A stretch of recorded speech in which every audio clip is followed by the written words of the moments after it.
Hey guys, how's it going? Michael Troy here. Today we're looking at Absolute Batman number 14 versus Bane, the epic battle royale conclusion. It is big, it is gory, it is amazing. I cannot wait to share it with you. Subscribe to my channel if you haven't already. Hit that like button and let's get right into it. Okay, this was such a huge, big build up, and what a epic climactic battle it is. I mean, you have to like just throw all your expectations out the window with Absolute Batman. It is big, it is bold.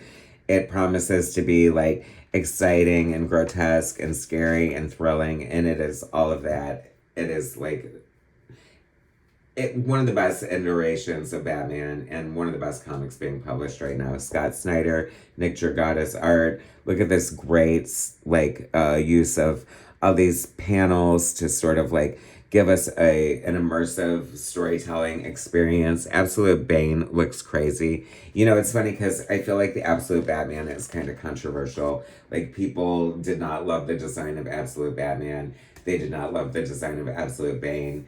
You know, and then when you read it in the book, it's like it sort of has to be experienced within the, you know, confines of its universe to be like fully appreciated. Check out this gorgeous double page spread. This feels like such an epic story has been building up so huge. Abomination, the conclusion. Scott Snyder, writer. Nick Dragotta, artist. Frank Martin, colorist. Clayton Cole's letterer. I mean, one of the most beautiful books. It's like manga. It's a fight comic. It's big and in your face. It's body horror in a way. The colors are absolutely gorgeous. That's horrific. Batman being like poisoned with the Bane venom for this epic like battle royale.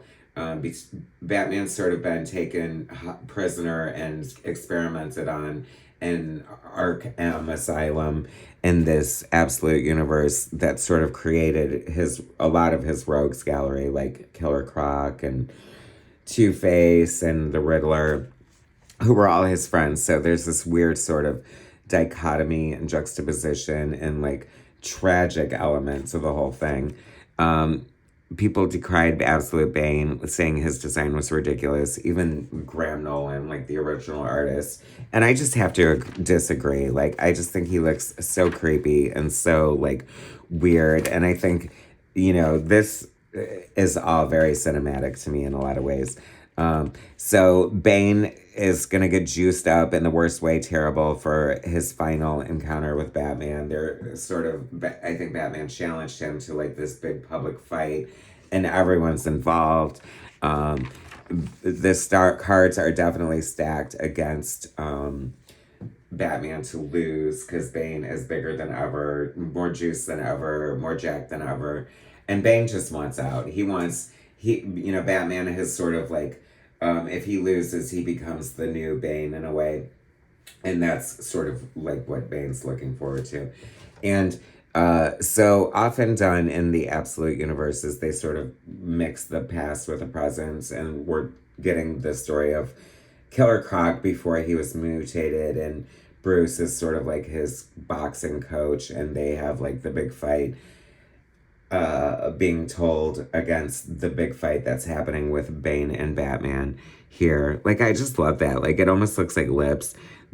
We've been introduced to the Absolute version of Harley Quinn here, who is like this 12-year-old in a red hoodie and has like this gang of, you know, sort of like punks at her disposal with all these, what do you call them, drones that are going to film everything for this big public battle royale. I love how his mouth has looked like lips through here. This version of Alfred is like so cool. He's like a spy that just like helps Batman.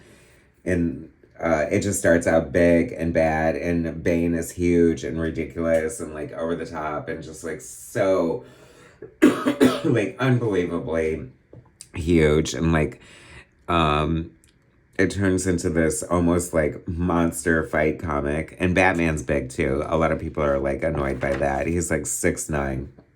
Good luck hiding in public. the first thing he does is beat the shit out of Bane, knocks his eyeball out of his head, and then Bane regrows his eye. I didn't know he could do that. But the fight choreography, the brutality of this fight, it just like punch, crunch, wham, bam, thank you, man. Keeps going, page after page, thrill after thrill. They unleash Killer Croc to take on Batman. And then, spoilers, we get the fact that Batman hasn't, like, he has the juice venom taken out of him and he wants to beat him on his own terms. And those terms involve Catwoman, spoilers, coming out of the blue and just shooting him with all the venom that Batman was going to take himself and, like, I guess ODing him, exploding him. I mean, it's big, it's over the top, it's like Watchmen finale kind of epic. And how could it end any other way? Like, in a way, it's been like so like amped up and like adrenaline fueled that I'm kind of glad it's ending. Like, I'm like, he's defeated in a really grotesque, horrifying way. But we have a glimpse that, of course, will he be back? I think he will. And then Bruce, is he back to normal? I can't help but feel like he can't be unaffected by this whole trauma that he went through. And then the next issue, we get the teaser, the promise of Absolute Joker, another controversial character design who has been revealed to look absolutely horrific. So, what can we expect from Absolute Joker? Probably more brilliance, I would expect. Anyway, Absolute Batman. Are y'all in? Because it is so good, you guys. Thanks for watching. Subscribe to my channel if you haven't already. Hit that like button, and I will bring you more soon.